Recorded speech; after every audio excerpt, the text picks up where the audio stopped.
بسم الله الرحمن الرحيم.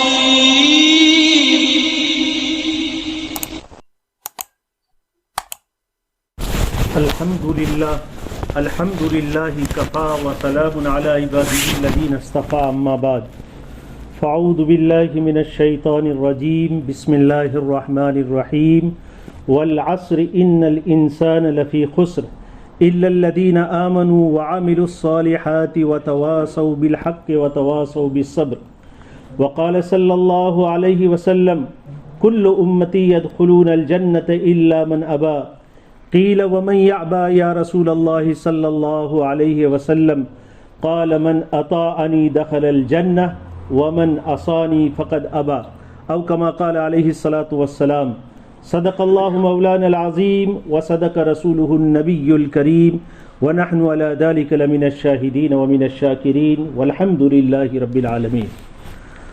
محترم بزرگوں، عزیز دوستو، ابھی مختصر سی قرآن کریم کی ایک سورہ شریفہ ہم نے تلاوت کی. یہ سورت بظاہر بہت مختصر ہے لیکن اس کا پیغام بہت جامع ہے. علماء نے لکھا ہے کہ یہ بڑی جامع سورت ہے. یہاں تک کہ امام شافعی رحمۃ اللہ علیہ یہ ارشاد فرماتے ہیں کہ یہ قرآن کریم کی یہ سورت اتنی جامع ہے کہ اگر اس سورت کے نازل کرنے کے بعد قرآن کی کوئی اور آیت یا دیگر احکام اللہ تعالیٰ شانہ نازل نہ کرتے تو انسانیت کی رہبری کے لیے یہ سورت کافی تھی. اتنی جامع سورت ہے. اس سورت کو اللہ تعالیٰ نے قسم کے ساتھ شروع کیا ہے اور قسم زمانے کی قسم اللہ نے کھائی ہے. علماء نے اس سلسلے میں مختلف باتیں تحریر فرمائی ہے. عام علماء کا کہنا یہ ہے، عام طور سے ویسے قسم کی حاجت عام طور سے اس وقت پڑتی ہے جب مخاطب کسی کی بات کو تسلیم نہیں کرتا تو بات میں تاکید پیدا کرنے کے لیے قسم کی ضرورت پڑتی ہے، حالانکہ اللہ تعالیٰ شانہ کو یہاں اس کی حاجت نہیں ہے. دوسرا ایک فقہ کا قاعدہ ہے البینۃ علی المدعی والیمین علی من انکر. اگر کوئی شخص کسی بات کا دعویٰ کرتا ہے کہ بھئی یہ چیز میری ہے اور دوسرا اس کا انکار کر رہا ہے تو البینۃ علی المدعی فقہ کا قاعدہ ہے کہ دعویٰ کرنے والے کے لیے اپنے گواہ پیش کرنا ضروری ہے. لیکن دعویٰ کرنے والا اگر گواہ پیش نہیں کر سکتا تو پھر جو انکار کرنے والا ہے وہ قسم کھا لے کہ بھئی قسم سے یہ جھوٹا ہے، اتنا کہہ دے تو اس کی بات کا شرعی کورٹ میں اعتبار ہے قاضی کے ہاں اور اس کے حق میں فیصلہ ہو جائے گا. اب یہ چیزیں ہیں قسم کے لیے، لیکن یہاں اللہ تعالیٰ شانہ کو اس میں سے کسی چیز کی حاجت نہیں ہے. لیکن اللہ قسم کا استعمال جگہ جگہ قرآن کریم میں کر رہے ہیں. تو اللہ نے کیوں قرآن کریم میں قسم کا استعمال کیا ہے؟ علماء نے اس کی بڑی تفصیلات لکھی ہے، ابھی اس کا موقع نہیں ہے. اس صورت کے بارے میں جمہور علماء کا خیال یہ ہے کہ اللہ تعالیٰ یہاں پر مقسم بہی کو، یعنی جس چیز کی اللہ نے قسم کھائی ہے، بطور شہادت کے پیش کر رہے ہیں. آگے اللہ تعالیٰ ارشاد فرماتے ہیں ان الانسان لفی خسر، کہ انسانیت پوری کی پوری ٹوٹے میں، خسارے میں، نقصان میں ہے. تو اللہ کا یہ جو دعویٰ ہے، اس دعوے کے سلسلے میں اللہ تعالیٰ فرماتے ہیں کہ آپ زمانہ اٹھا کر دیکھ لیں، تاریخ اٹھا کر دیکھ لیں، بات یہی ہوگی جو ہم کہہ رہے ہیں. تو زمانے کو اللہ بطور شہادت کے یہاں پیش کر رہے ہیں اور انسانیت کو متنبع کر رہے ہیں. امام رازی رحمۃ اللہ علیہ فرماتے ہیں کہ میں نے اس صورت میں بہت غور و فکر کیا. میرا دماغ اس چیز کو سمجھنے سے قاصر تھا اور مجھے یہ بات سمجھ نہیں آ رہی تھی کہ اللہ نے یہاں قسم کا استعمال کیوں کیا ہے اور والعصر کو اللہ نے کیوں استعمال کیا ہے. بہت غور و خوض کے بعد میری رسائی وہاں تک نہیں ہو رہی تھی. فرماتے ہیں ایک مرتبہ میں مدینہ المنورہ کی گلیوں میں جا رہا تھا. میں نے ایک نوجوان کی آواز سنی، وہ کوئی چیز بیچ رہا تھا اور وہ یہ کہہ رہا تھا، جیسے پھیریا ہمارے یہاں گھومتے ہیں اور چلاتے ہیں اپنی چیز کو بیچنے کے لیے، وہ یہ اس طرح کی آواز دے رہا تھا کہ لوگوں میری اس چیز کو خریدنے کی طرف جلدی سے متوجہ ہو جاؤ. اگر تم نے کوتاہی کی اس کے خریدنے میں تو میری تو پونجی ہی ضائع ہو جائے گی. علامہ راضی رحمۃ اللہ کہتے ہیں کہ جب یہ آواز میرے کان پر پڑی تو میں نے غور سے توجہ سے اس کو بار بار سنا اور پھر اس کے قریب گیا کہ یہ کیا چیز ایسی بیچ رہا ہے کہ اگر لوگ کوتاہی کریں گے اس کے خریدنے میں، لوگ تاخیر کریں گے اس کے خریدنے میں، تو اس کی پونجی ضائع ہو جائے گی۔ علامہ راضی رحمۃ اللہ علیہ فرماتے ہیں جب میں اس کے قریب پہنچا تو میں نے دیکھا کہ وہ برف بیچ رہا ہے، اور ظاہری بات ہے کہ برف اگر جلدی جلدی بک گیا تو وہ نفع حاصل کر لے گا، اور برف کے خریدنے والوں نے خریدنے میں تاخیر کی تو برف کسی کا انتظار نہیں کرتا، برف پگھل جائے گا اور اس تاجر کی پونجی ضائع ہو جائے گی۔ اس پر ایک لطیفہ مجھے یاد آ رہا ہے، میں عرض کروں۔ حضرت حکیم الامت حضرت مولانا شاہ اشرف علی صاحب تھانوی نور اللہ مرکزہ نے اپنے مواعظ میں یہ بات لکھی ہے۔ آپ فرماتے ہیں کہ ابتدا میں جب شروع میں برف ایجاد ہوا، نیا لوگوں کے درمیان برف آیا، پہلے دیہات کے لوگوں نے اس کو دیکھا نہیں تھا۔ فرماتے کہ ایک دیہاتی اپنے دیہات سے نکل کر کہیں سفر پر جا رہا تھا، وہ اپنے دیہات سے نکل رہا تھا اور کسی تاجر کو اس نے دیکھا کہ وہ کوئی چیز لے کر اس دیہات میں بیچنے کے لیے داخل ہو رہا ہے، اور وہ بہت چمک رہی تھی، اس چیز نے اس کو بہت متاثر کیا۔ وہ اس تاجر کے قریب گیا، اس نے وہ چیز، یعنی وہ کیا تھا وہ چیز، وہ برف تھا، وہ برف اس نے خریدا، ایک کپڑے میں لپیٹا، اور چونکہ اس کو تو سفر پر جانا تھا اس نے اپنے گھر کسی جانے والے کے ساتھ بھیج دیا کہ بھئی یہ ہمارے گھر پہنچا دینا، یہ قیمتی چیز ہے، وہ لوگ استعمال کریں گے اور مستفید ہوں گے اس سے۔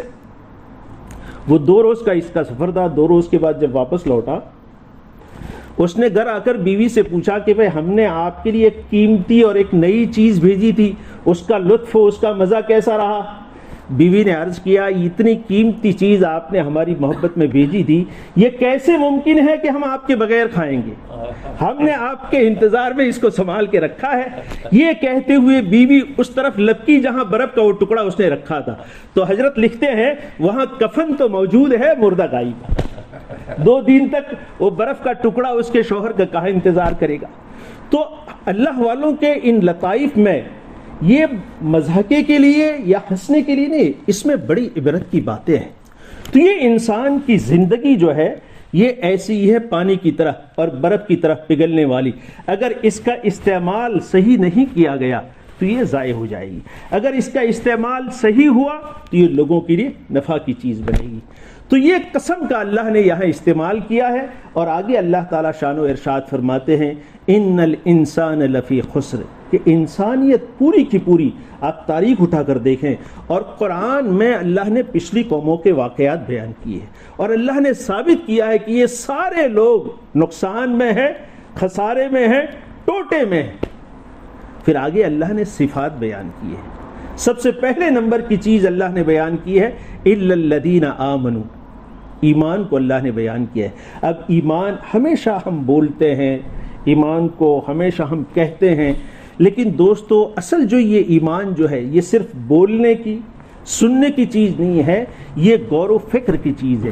اللہ کی یہ جو کائنات ہے، ان کائنات میں انسان غور و فکر کرے گا تو یہ غور و فکر اللہ کی ذات کے یقین کو، اللہ کی ذات پر ایمان کو دل میں پختگی پیدا ہوگی اس کے ذریعے سے۔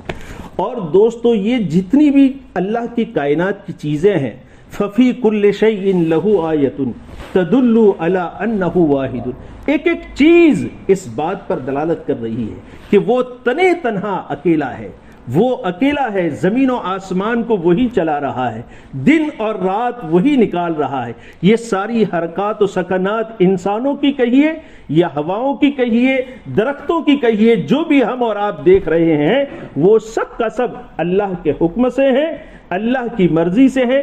اس کا یقین دلوں کی گہرائیوں میں بٹھانا، اس کی طاقت کو سمجھنا، اس کے یقین کو دلوں میں اتارنا، دوستو یہ ایمان بہت بڑی چیز ہے اور بہت بڑی طاقت ہے۔ اگر ایمان اپنی حقیقت کے ساتھ اگر دلوں میں اترتا ہے پھر اللہ تعالیٰ ایسے انسانوں سے بڑا کام لیتے ہیں۔ ان کی زندگیاں اور انسانوں کی زندگیوں سے نرالی ہے، لیکن یہ چیز محنت کی ہے۔ حضرات صحابہ کرام رضوان اللہ تعالیٰ علیہم اجمعین کی زندگیوں کو ہم اٹھا کر دیکھیں، حضرت محمد الرسول اللہ صلی اللہ علیہ وسلم کی محنت سے پہلے کے حالات، اور حضرت محمد الرسول اللہ صلی اللہ علیہ وسلم نے حضرات صحابہ کرام رضوان اللہ تعالیٰ علیہم اجمعین پر جب محنت فرمائی اور ان میں نکھار آیا، ان کی زندگیوں میں ایمان بنا، اور ایمان کے نتیجے میں اعمال بنے، اور پھر ان کی زندگیاں جو بنی تو ہر شخص ہدایت کا امام تھا دوستو۔ جس راستے پر وہ چل دیتے لوگ ان کی زندگیوں کو دیکھ کر ایمان میں اور اسلام میں داخل ہوتے تھے۔ بے شمار واقعات صحابہ کرام رضوان اللہ تعالی علیہم اجمعین کے ایسے ہیں کہ یہ حضرات یا تو تجارت کے لیے چلے ہیں یا کسی اور غرض سے چلے ہیں، لیکن اللہ نے ان کے چلنے سے، ان کے پھرنے سے ایمان کی ہواؤں کو عام کیا ہے۔ تاریخ اور سیرت کی کتابوں میں یہ بات صاف طور پر ملتی ہے کہ اللہ کے پیارے حبیب حضرت محمد الرسول اللہ صلی اللہ علیہ وسلم کے جتنے بھی غزوات ہیں، جسے ہم اور آج کل جہاد سے ہم تعبیر کرتے ہیں، یہ غزوات یا سریات جتنے بھی اللہ کے رسول صلی اللہ علیہ وسلم کے ہیں، ایک بھی کبھی بھی کسی قوم پر حملے کے ارادے سے نہیں ہے دوستو۔ لوگوں نے حملہ کیا ہو، دفاع کے لیے اللہ کے رسول صلی اللہ علیہ وسلم سامنے آئے ہیں، باقی ہمیشہ اللہ کے رسول صلی اللہ علیہ وسلم نے دعوت پیش کی ہے، زندگیاں پیش کی ہے، اور ان کی زندگیوں کو دیکھ کر لوگوں نے اپنی زندگیاں بدلی ہیں۔ دوستو آج یہ دعوت اور تبلیغ کی جو محنت ہے، اللہ والے اس سے یہی چاہتے ہیں کہ ہم سب سے پہلے نمبر پر اپنے ایمان پر محنت کریں، دلوں پر محنت کریں، اور اس کا اثر ہماری زندگیوں میں نمایاں ہو، اور ہم زندگیاں لے کر چلیں اور ہماری زندگیوں سے لوگوں کی زندگیاں بدلیں۔ ایمان ایک ایسی چیز ہے دوستو، جب اندر گھر کر جاتی ہے تو اعمال صالحہ کا زندگیوں میں آنا یہ لازمی ہے۔ ایمان اور اعمال یہ دونوں آپس میں ایک دوسرے کے لوازمات ہے۔ یہ ممکن نہیں ہے کہ زندگیاں ایمان سے خالی ہو اور پھر اس کی زندگی میں صلاح و تقوی نظر آئے، اور یہ بھی ممکن نہیں ہے کہ ایمان سے زندگیاں لبریز ہیں اور اعمال صالحہ سے خالی ہو۔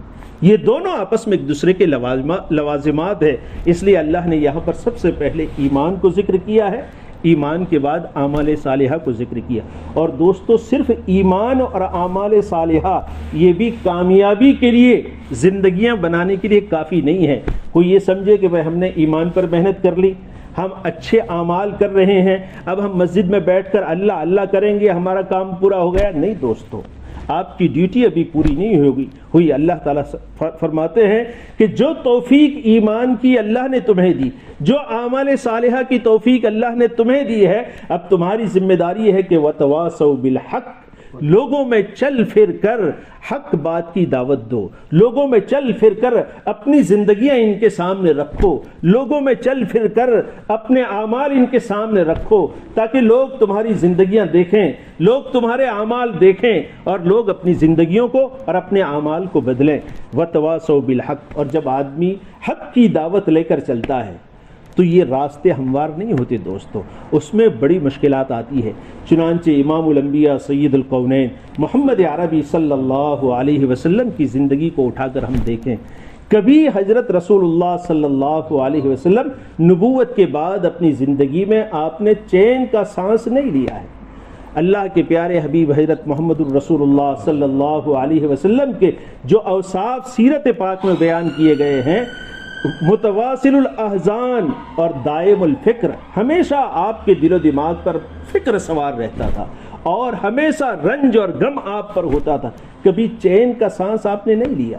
یہ تو خود، اور اس کے بعد جب حق کی محنت کو لے کر چلتے تھے، اس وقت جو رکاوٹیں، جو حالات آپ پر آئے وہ الگ ہیں دوستو۔ اللہ تعالیٰ فرماتے ہیں حق کی محنت اور اس کے بعد ان آنے والے حالات پر صبر کرنا۔ جب یہ چیزیں سب جمع ہوتی ہیں، اللہ تعالیٰ شان و پھر زندگیوں کو بناتے ہیں۔ قرآن کریم میں اللہ تعالیٰ ایک اور جگہ پر ارشاد فرماتے ہیں وَجَعَلْنَاهُمْ أَئِمَّةَ الْهُدَىٰ لَمَّا صَبَرُوا، کہ جب حق کی دعوت پر آنے والے حالات پر آدمی جمتا ہے، صبر کرتا ہے، اس سے گھبرا کر پیچھے نہیں ہٹتا، تو اللہ تعالیٰ ایسے لوگوں کو ہدایت کا امام بناتے ہیں۔ اور صحابہ کرام رضوان اللہ تعالی علیہم اجمعین کی زندگیاں موجود ہے، ہم بارہا سنتے ہیں کہ اللہ تعالیٰ نے حضرات صحابہ کرام رضوان اللہ تعالی علیہم اجمعین سے کیسے کام لیے۔ اسی طرح دوستو ان سارے اعمال کو ہم اپنی زندگیوں میں جمع کر کے حق کی دعوت لے کر چلیں گے، آنے والے حالات پر ہم صبر کریں گے، جمیں گے، اللہ انشاءاللہ ہم سے بھی کام لے گا۔ اس لیے دوستو، یہ جو ہمارے بڑوں کی طرف سے جو تقاضے ہمارے اوپر ہیں، ہم ان تقاضوں پر اپنے آپ کو ڈالیں اور اپنی زندگیوں کی ترتیبیں بنائیں اور ارادے کریں اور عزم کریں اور اللہ کے راستے میں نکلنے کی نیتیں کریں۔ بتائیں دوستو، کون کون حضرات تیار ہیں؟ کتنے وقت کے لیے تیار ہیں؟ اللہ لا الہ الا هو الحی القیوم، الف لام میم، اللہ لا الہ الا هو الحی القیوم، وعنت الوجوہ للحی القیوم، یا احد الصمد الذی لم یلد ولم یولد ولم یکن له کفوا احد، لا الہ الا انت سبحانک انی کنت من الظالمین۔ اللہم صل علی محمد وعلی آل محمد کما صلیت علی ابراہیم وعلی آل ابراہیم انک حمید مجید۔ اللہم بارک علی محمد وعلی آل محمد كما باركت على إبراهيم وعلى آل إبراهيم إنك حميد مجيد۔ ربنا ظلمنا أنفسنا وإن لم تغفر لنا وترحمنا لنكونن من الخاسرين۔ ربنا لا تزغ قلوبنا بعد إذ هديتنا وهب لنا من لدنك رحمة إنك أنت الوهاب۔ اللهم اهدنا واهد بنا واجعلنا سببا وسبيلا لمن اهتدى۔ اللهم أرنا الحق حقا وارزقنا اتباعه وأرنا الباطل باطلا وارزقنا اجتنابه۔ اللهم إنا نسألك الهدى والتقى والعفاف والغنى۔ اللهم إنا نسألك رضاك والجنة ونعوذ بك من سخطك وغضبك والنار، یا عزیز یا غفار یا کریم یا ستار۔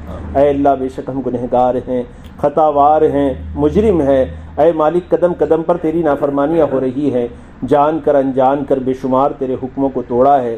امام الانبیاء سید القونین محمد عربی صلی اللہ علیہ وسلم کے مبارک اور پاکیزہ طریقوں کو اپنی زندگیوں سے نکالا ہے، اس کا احساس تک ہمارے دلوں پر باقی نہیں ہے۔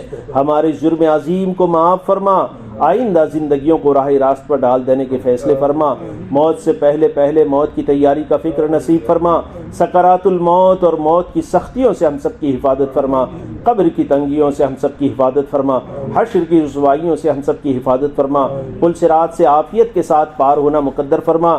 امام الانبیاء سید القونین محمد عربی صلی اللہ علیہ وسلم کے دستے حق پرست سے جام کوثر پینا مقدر فرما، بلا حساب کتاب کی جنت الفردوس کا داخلہ مقدر فرما، جہنم کی دردناک گھاٹیوں سے ہم سب کی اور پوری امت مسلمہ کی حفاظت فرما، امت کے حال پر رحم کا، کرم کا، عفو کا، عافیت کا، یسر اور سہولت کا معاملہ فرما، امت کی مدد و نصرت فرما، خصوصاً فلسطین کے مسلمانوں کی مدد فرما، اے اللہ غزہ کے مسلمانوں کی مدد فرما، رفح کے مسلمانوں کی مدد فرما، سیریا کے مسلمانوں کی مدد فرما، لبنان کے مسلمانوں کی مدد فرما، برما کے مسلمانوں کی مدد فرما، کشمیر کے مسلمانوں کی مدد فرما۔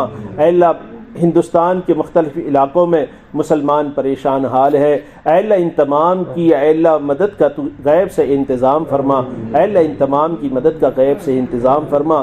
اے مولا کریم، ابھی جو کچھ اے اللہ تیرے دین کے سلسلے میں ہمارے ساتھیوں نے مل کر جو فکریں کی ہے، اے اللہ ان تمام کے مل بیٹھنے کو، ان کے جڑنے کو، اے اللہ ان کے گشت کرنے کو، بستی میں ان کے چلت پھرت کو اے اللہ تو خوب قبول فرما، اور اے اللہ اسے خصوصاً اس علاقے میں اور پورے عالم میں ہدایت کے وجود میں آنے کا ذریعہ فرما۔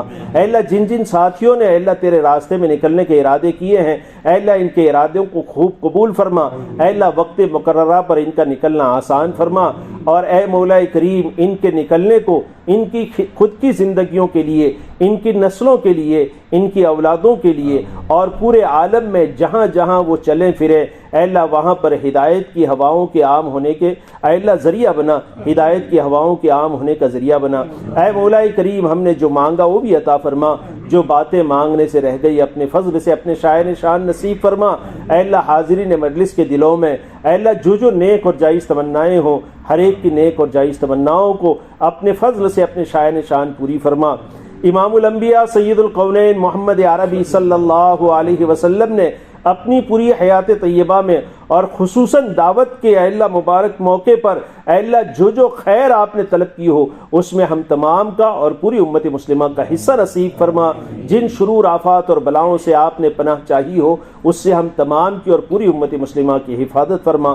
ربنا تقبل منا انک انت السمیع العلیم وتب علینا یا مولانا انک انت التواب الرحیم۔ یا رب صل وسلم دائما ابدا على حبيبك خير الخلق كلهم سبحان ربك رب العزة عما يصفون وسلام على المرسلين والحمد لله رب العالمين برحمتك يا أرحم الراحمين.